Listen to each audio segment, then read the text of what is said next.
Alright mga kadiskarte, good day na naman sa ating lahat. So ngayon mga kadiskarte, magpapalit tayo ng railing ng upuan mga kadiskarte no, dito sa harap driver side.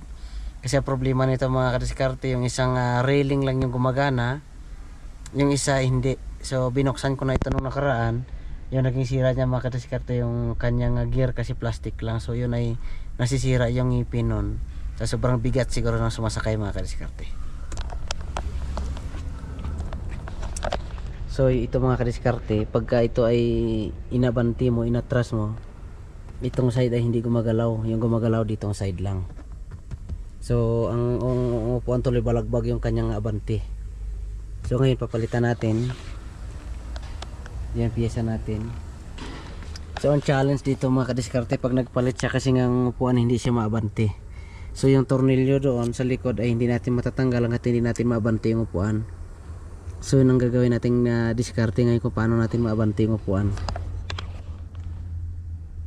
So yan siya. So papakita natin mamaya kung paano diskarte natin. Pinag-iisipan ko pa.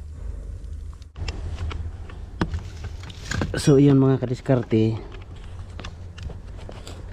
tinanggal ko muna yung kanyang motor mga kadiskarte ito. Yan. Tapos tinanggal ko to mga kadiskarte. Ito yung nagpapagana doon sa loob. So ngayon pwede na natin pala siya maurong-urong. Yan o. Yun. Yan o.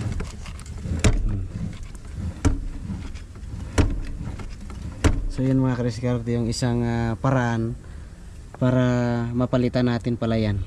So ngayon ko lang din naman mga kadiskarte yan nakita. Ayan o.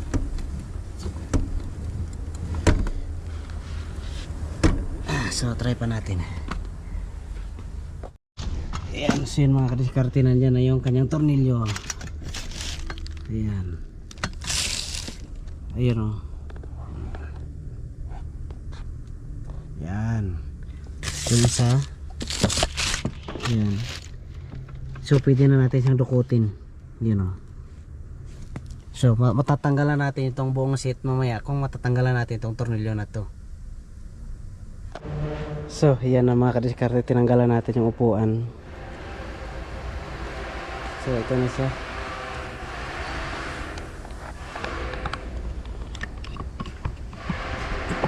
Ayan na. So ito yung kanyang piyesa. So unboxing muna tayo.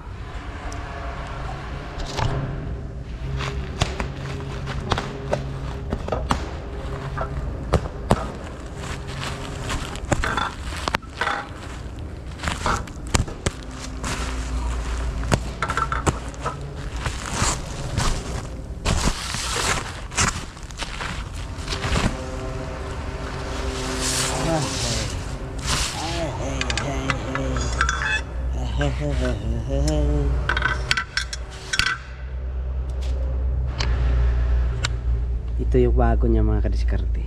Yan. So yan, okay na siguro si bago eh. So ito na lang ay babaklasin natin yung mga tornilyo dito para yung upuan nilagay natin dyan. So dito mga kadiskarte sa kabilang side, dahil mahirap siyang tanggal yung tornilyo dito sa loob, so kailangan natin tanggalin yung tornilyo dito yung isa. Ito. Tapos ito isa.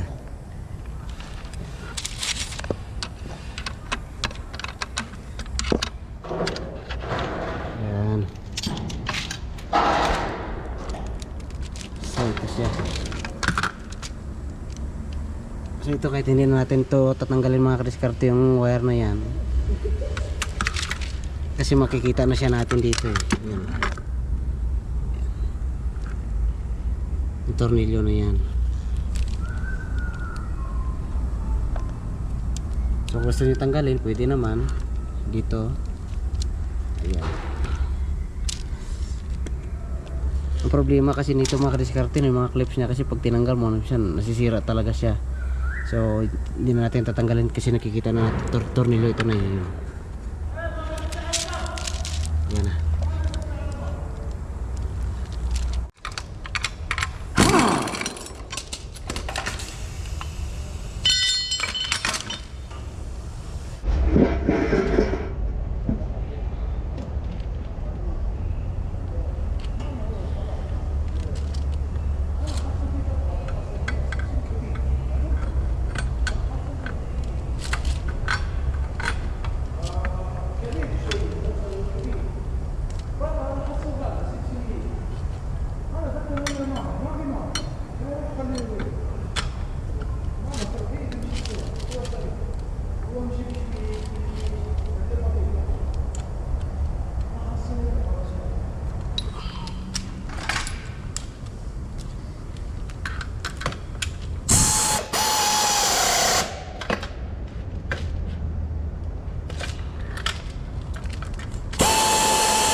Ayan mga kadiskarte, natapos na natin lagay yung kanyang seat railing mga kadiskarte. So yan, bago na yan. So wala na magiging problema dyan ng customer natin. Mga kadiskarte, kakabit na natin yung kanyang upuan dahil tapos na natin install yung kanyang seat railing. So hindi ako naka safety shoes dyan dahil panay ang pasok ko dun sa loob. Sumadumi yung safety shoes natin, may mga oil. Ang chinilas kasi madaling hubarin siya, kaya hindi ako naka safety shoes dyan.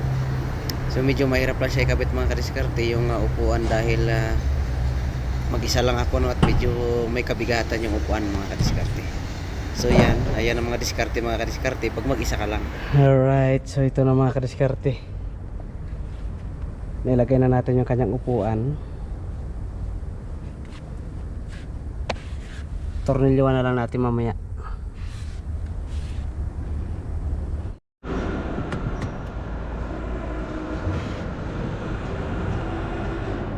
So ito na mga kadiskarte, natapos na natin lagay. Testing na natin.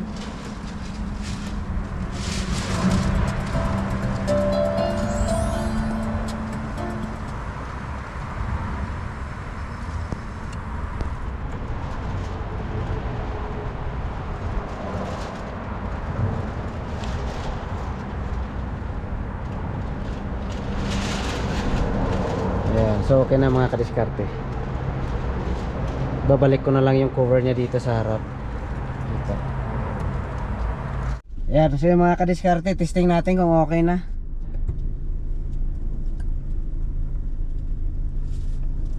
Yun. Kaya mga kadiskarte, kasi pagka pagka masyadong malaki yung umuupo dito, mabigat, so yung motor gumagana, plastic kasi yung gear niya, kaya madalas na sira. So dapat hindi plastic sana yung gear niya. Kasi yung isang gear plastic, yung isa bakal. Kaya siyempre ang bakal talaga hindi masisira, pero yung plastic mabilis masisira yung ngipin. So sana hindi na to masira uli. So yun ang mga kadiskarte, maraming salamat ulit sa inyo, and God bless everyone. So kung hindi ka pa nakasubscribe, please subscribe to my YouTube channel para updated ka lagi sa ating mga video na ina-upload.